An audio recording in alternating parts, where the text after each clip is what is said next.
Welcome sa Dries TV. Kung interesado ka sa ganitong news, huwag kalimutang isubscribe ang ating YouTube channel. Maraming salamat! Welcome back again sa ating YouTube channel mga kakimpaw, and sa update natin ito ang pag-uusapan natin ay tungkol sa mga importanteng ganap kina Kim and syempre kay Paolo Avellino. Pero bago po ang lahat, maraming salamat sa inyong patuloy na pagsuporta at pagsubaybay sa mga daily update natin. Kaya naman bilang pasasalamat, narito po ang ilang napili kong komento patungkol ito sa naging previous update. Unang komento mula po ito kay Ginang Annabel Domingo. Sabi niya, there's okay lang kung hindi pa talaga handa si Kim. Alam naman natin na handang maghintay si Paolo. 15 years niya nga hinintay si Kim. Ngayon pa kaya na alam na may relasyon sila? Maraming salamat sa komento, Ginang Annabel Domingo. Yes, tama po kayo dyan. 15 years niyang nag-antay si Paolo Avellino, di ba? Ano na lang yung ilang taon na pag-aantay niya para tuluyan na po silang matali ni Kim and syempre ni Paolo Avellino. Yun nga lang ang inaalala po natin mga kakimpaw ay yung alam niyo na, 'di ba? Pag ang babae po ay umabot po doon sa talagang age na hindi na po pwedeng mag-anak, ang kawawa po dito si Chinita Princess. Kung sa bagay nagpa-preserve na naman po si Chinita Princess ng kanyang egg cell, kaya po pwede hanggang 40 years old, 50 years old pa yan at least, 'di ba?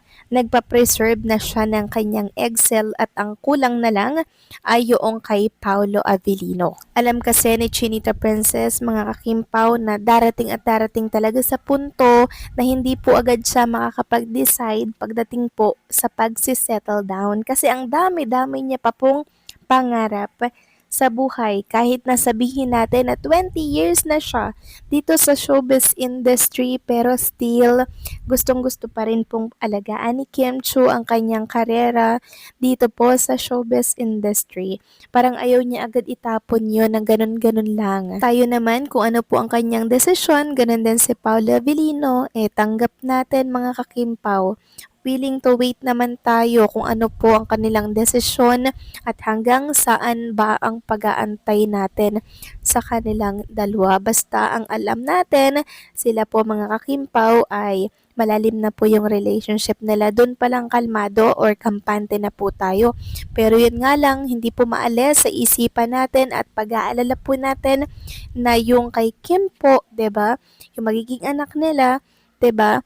Parang alam niyo yun, parang medyo malabo pa sa ngayon. Pero hopefully by 2027 ay mangyayari na yung mga wish ng mga Kimpaw fans. So maraming salamat sa komento, Ginang Annabel Domingo. God bless po and mabuhay kayo. At ang next comment naman mula po kay Ginang Arlene Casi. Sabi niya dito, may isa pang nagka-card reading, Miss Durs Vargas Apelyedo last year na. Sa kanya si Aiko nagpa-card reading. At isa na ang Kimpaw doon sa pinaka-card reading ni Aiko kasi idol niya ang Kimpaw. Ngayon, wala pang vlogger ang nagpa-card reading sa kanya sa Kimpaw.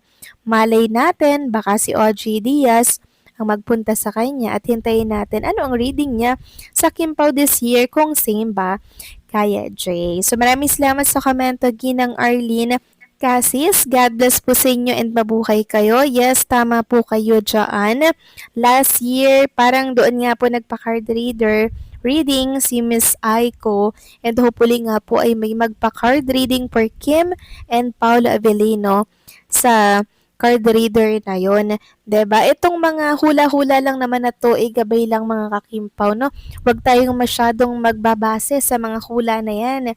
Kasi sabi ko nga po, tayo din ang gumagawa ng ating mga kapalaran. Huwag nating iasa yan sa mga card, sa mga reading po ng mga card reader.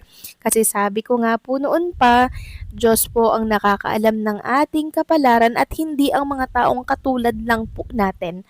Gabay lang po yung mga hula na yan, okay? So maraming salamat po sa komento. Ginang Arlene Casis, God bless po sa inyo and mabuhay kayo. So ito na nga, pag-usapan na natin mga kakimpaw ang mga topic po na nakalap natin sa gabing ito. Tunahin na nga nating pag-usapan ang tungkol dito sa pinost ng Kimpaw Couple Forever. Sabi dito, sa totoo lang hindi ako naniniwala sa hula, pero I take it as gabay lang. Pero para sa akin, ang wish ko lang sa paid couple natin is mas tumibay pa pundasyon nila. Dapat lang meron silang open communication and no secrets sa isa't isa. Yes, agree po ako sa naging post ng account na to sa X. Gabay lamang yan. Gawin nating gabay lamang ito. Huwag tayong masyadong mag-rely or magpapaniwala sa mga hula na yan kasi tayo pa rin talaga ang gumagawa ng ating kapalaran. Bagkos ipagdasal natin si Kim and Paula Avellino lagi, 'di ba? Kasi yan po ang most powerful na pwede na sa Kim Pao, no? Yan po ang pwedeng maging sandata ni Kim and Paolo Avellino. And also, yung prayer din po ang nagre-rebuke ng mga masasama po na pwedeng mangyari. 'Di ba? Hindi na po yun matutuloy sa oras po na ipag-pray natin ang lahat para kay Kim and Paolo Avellino. Samantalang next topic naman tayo, pag-usapan natin mga kakimpaw itong picture po ni Kim and Paula Avellino na binahagi po ni Pitik Nipet na talaga namang makikita dito na enjoy si Kim and Paula Avellino sa snow. Sabi nga dito sa caption, enjoy couple goals, vacation mood, vacation, Kim Chu, Paula Avellino, Kim Pao Team Abroad. So makikita nyo dyan mga kakimpaw, si Kim and Paula Avellino. Ayan po sila. Ang ganda po ng shot nila dito mga kakimpaw ha. I'm not sure lang kung edited ba to. Kayo na po ang bahalang humusga. Basta tayo nag-e-enjoy sa mga nakikita po natin at alam naman natin na nasa vacation sila sa malamig na lugar. So parang na-imagine ko na rin na ganito yung ganap kay Kim and Paula Avellino. Kahit sabihin na edited yan, AI lang yan, okay lang yan mga kakimpaw. Kasi nag-e-enjoy naman tayo ng sobra sa mga nakikita po natin na picture nila. Lalo't higit alam natin kung nasaan po si Kim and Paula Avellino.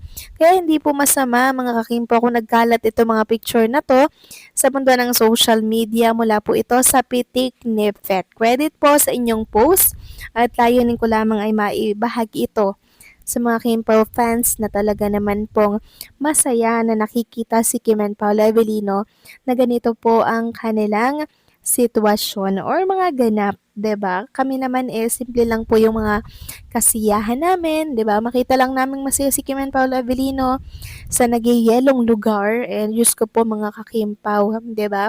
Masaya ang gabi natin na matutulog tas gigising ng masaya din. Kaya thankful po ako sa mga nagbabahagi po ng mga picture nila together dito po sa social media. So ayan po mga kakimpaw, izozoom ko pa para sa inyo. So ang ganda ng shot nila, no? Sana totoo na tong picture na to. Sana hindi na AI itong mga picture na lumalabas sa mundo ng social media. Kasi 'di ba sabi po nung nag-post, pag may nakita daw tayong naka-red si Chinita Princess, yun na, si Paula Avellino na po ang kasama. And ito na nga po mga kakimpaw, red yung suot ni Chinita Princess. Tapos green naman kay Paula Avellino. So why not coconut? Kayo ba mga kakimpaw, anong say nyo dito? Please comment down below and syempre, don't forget to like, share, comment, and subscribe.